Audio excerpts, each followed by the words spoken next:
Welcome to GK facts. करण में जानेंगे वीडियो के अंदर। देखिए, उत्तर प्रदेश की सरकार ने जो है अभी डेलोइट इंडिया के साथ समझौते ज्ञापन पर हस्ताक्षर किए हैं। अब ये टॉपिक जो है काफी ट्रेंडिंग में घूम रहा है इस समय कि आखिर में उत्तर प्रदेश की सरकार ने जो डेलोइट इंडिया के साथ साझेदारी करी है ये क्यों करी है, पहला क्वेश्चन आता है। दूसरा ये है कि इस साझेदारी से क्या लाभ होगा, क्या जिस उद्देश्य से ये साझेदारी करी गई है वो जो है उत्तर प्रदेश को अग्रणी बनाएगा, यानी कि एक आगे ले जाएगा राज्य को, या पीछे धकेल देगा। तो ये सारे क्वेश्चनों के हम जो आंसर है इस वीडियो में जानेंगे। बस आपको वीडियो को एंड तक देखना है। एक दो नंबर का जो है क्वेश्चन आपसे यहाँ से एग्जाम में पूछा जा सकता है, टॉपिक पेपर के पॉइंट ऑफ व्यू से इंपॉर्टेंट है।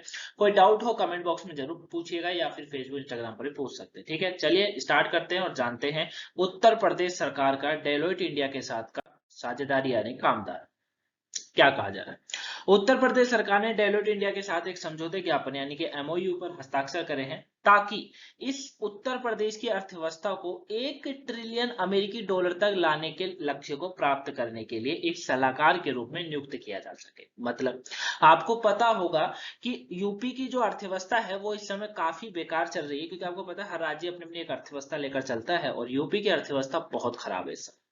तो अपनी अर्थव्यवस्था को सुधारने के लिए इन्होंने क्या करा है, डेलोइट इंडिया के साथ साझेदारी करी है। एक कंपनी है डेलोइट इंडिया जो कि इसी तरह के कामों को आगे बढ़ाती है। तो इससे ये होगा कि 1 ट्रिलियन अमेरिकी डॉलर तक का लाने का जो लक्ष्य है उसे प्राप्त करने के लिए इन्होंने एक तरीके से डेलोइट इंडिया को अपना सलाहकार के रूप में नियुक्त करा है। ठीक है, क्या करा है, सलाहकार के रूप में नियुक्त करा है। ठीक है, याद रहेगा।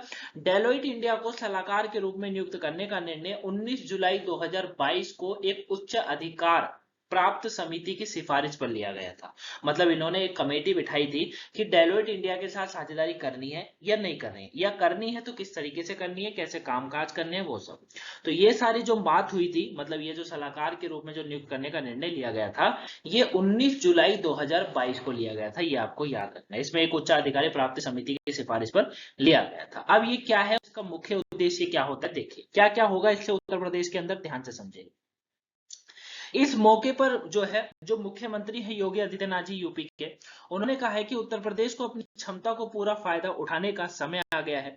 यह भारत की बहुआयामी विकास और एक महत्वपूर्ण आधार बनाने जा रहा है। मतलब यह है कि इन्होंने डेवलप्ड इंडिया के साथ जैसी साझेदारी करी, इन्होंने कहा कि अब जो है राज्य का ये कर्तव्य बनता है कि वो अपनी पूरी क्षमता के साथ पूरे फायदे उठाने का समय आ गया है, और भारत की जो बहुआयामी विकास है उसमें एक महत्वपूर्ण आधार बनाने जा रहा है। मतलब समझौता होने के बाद योगी आदित्यनाथ जी ने ये कहा। ठीक है ना, क्योंकि देखिए यूपी सबसे ज्यादा पॉपुलेशन है यूपी के अंदर। ठीक है, यूपी के अंदर क्या है, सबसे ज्यादा पॉपुलेशन है। सबसे ज्यादा घोटाले भी बात करूं तो यही होते हैं, सबसे ज्यादा पेपर भी कैंसिल यहीं देखे जाते हैं ना। यूपी का पेपर कैंसिल हुआ, बहुत सारे पेपर यहाँ कैंसिल हो जाते हैं। बेरोजगारी तो बढ़नी है, और बेरोजगारी बढ़ेगी अर्थव्यवस्था खराब जाती है। समझे मेरी बात को भाई, किसी भी देश के अंदर बेरोजगारी बढ़ जाना अर्थव्यवस्था का खराब होना ही तो होता है ना। या उद्योग ना हो पाना, या व्यापार ना हो पाना, स्टार्टअप चालू ना हो पाना। अगर मान लीजिए हर जैसे अफगानिस्तान है, श्रीलंका है, यहाँ पर हाल क्या हुआ है, यहाँ पर ऐसा क्या हुआ कि ये देश बर्बाद हो गए, क्योंकि स्टार्टअप नहीं है, लोग अपना काम नहीं जानते, नौकरियां नहीं है, खाने को नहीं है, आयात नहीं करते ढंग मात्रा में, है ना। इसीलिए वो देश बर्बाद हो जाता है। और कोई राज्य हो वो भी बर्बाद हो जाता है, ऐसी बात नहीं है। अब जैसे अमेरिका हमसे आगे है अर्थव्यवस्था में भी, सब चीज में क्यों आगे है भैया, क्योंकि अमेरिका में ज्यादातर लोग, अगर मान लीजिए वहां पर 50% लोग नौकरी करते हैं। ठीक है, 50% लोग नौकरी करते हैं। तो इसमें से ऐसे लोग आपको देखने को मिलेंगे 30 से 40% जो अपना कारोबार भी करते हैं, यानी कि छोटे मोटे काम भी करते हैं, मतलब मालिक भी हैं। हमारे देश में क्या होता है, 80 से 90% लोग रोजगार लेते हैं, मतलब 80 से 90% लोग जो है नौकरी के पीछे भागते हैं, ये आपको पता है। इसमें से कितने लोग अपना व्यापार करते हैं, मैक्सिमम 10 से 20%, इससे ज्यादा कोई नहीं करता। ये सच्चे डाटा मैं आपको बता रहा हूँ, 10 से 20% लोग ही अपना व्यापार करते हो। आधे लोग क्या करके व्यापार नहीं करते कि कौन करेगा, कौन झंझट पालेगा, ये वो, है ना। हम लोग हिंदुस्तानी, हमको बिल्कुल बैठा हुआ आराम से चाहिए, फिर जाके मजा आता है। हम सही बता रहा हूं मैं आपको, है ना, ये बात सत्य है। लेकिन इसीलिए हम लोग पीछे हैं, क्योंकि हमारे यहाँ पर पढ़ाई का उद्देश्य नौकरी पाना है। ज्ञान पाना तो ठीक है होगा, लेकिन सबसे ज्यादा उद्देश्य है नौकरी पाना। समझ रहे हैं? तो ये नहीं होना चाहिए किसी भी देश के अंदर, खराब होता है उस देश के लिए। जब यहाँ पर बेरोजगारी इतनी, सरकार इतनी बड़ी मात्रा में नौकरी कभी नहीं निकाल सकती है, बट ये हर किसी को सोचना जरूरी है कि इतनी बड़ी मात्रा में नौकरी नहीं निकल सकती, क्योंकि एक तो जनसंख्या ज्यादा, अब तो हम नंबर 1 हो चुके हैं जनसंख्या के मामले में, चाइना को पीछे छोड़ दिया। दूसरा, युवा ज्यादा है हमारे देश के अंदर, है ना, और वही बेरोजगार भी है। तो कहां से होगा, क्योंकि हर कोई नौकरी के पीछे भाग रहा है, समझ रहे हैं? तो ये चीजें हैं, समझ आ गया। चलिए आगे इसमें पॉइंट क्या कहा गया, 2027 तक राज्य $1 ट्रिलियन की अर्थव्यवस्था का के साथ जो है सबका साथ सबका विकास नीति के एक बेंचमार्क बनाने जा रहा है। मतलब अगर ये काम करता है तो 2027 तक कहा जा रहा है कि $1 ट्रिलियन की अर्थव्यवस्था हो जाएगी यूपी की। डेलोइट अगले 90 दिनों के भीतर गहन विचार विमर्श के साथ भविष्य की कार्य योजना पेश करेगा। क्षेत्रवार अध्ययन कर यह योजना बनाई जाएगी। जाहिर सी बात है भाई, बहुत बड़ी एक डेलोइट इंडिया को बहुत बड़ी एक जो है काम दिया जा रहा है कि उसको एक ऐसे राज्य की अर्थव्यवस्था को सुधारना है जो बिल्कुल बेकार चल रही है इस समय, है ना। तो 90 दिन का इन्होंने समय मांगा है, उसमें गहन विचार विमर्श करेंगे, साथ में भविष्य का कार्य योजना किस तरीके से बनानी है उस पर बात करेंगे। इस कार्य योजना की मुख्य सचिव की अध्यक्षता वाली एक उच्च स्तरीय समिति द्वारा जांच की जाएगी। उसके बाद मंत्रियों की समूह भी इस कार्य का जो है योजना की समीक्षा करेगा। ठीक है, तो ये पूरा मामला है, अच्छे से समझ गए होंगे। अब डेलोइट इंडिया के बारे में जान लेते हैं, ये भी इंपॉर्टेंट बनता है। डेलोइट इंडिया क्या है? डेलोइट इंडिया की बात करेंगे तो देखिए, यह एक अंतरराष्ट्रीय पेशावर पेशावर सेवा नेटवर्क है। पेशावर क्या होता है? पेशावर होता है प्रोफेशनल।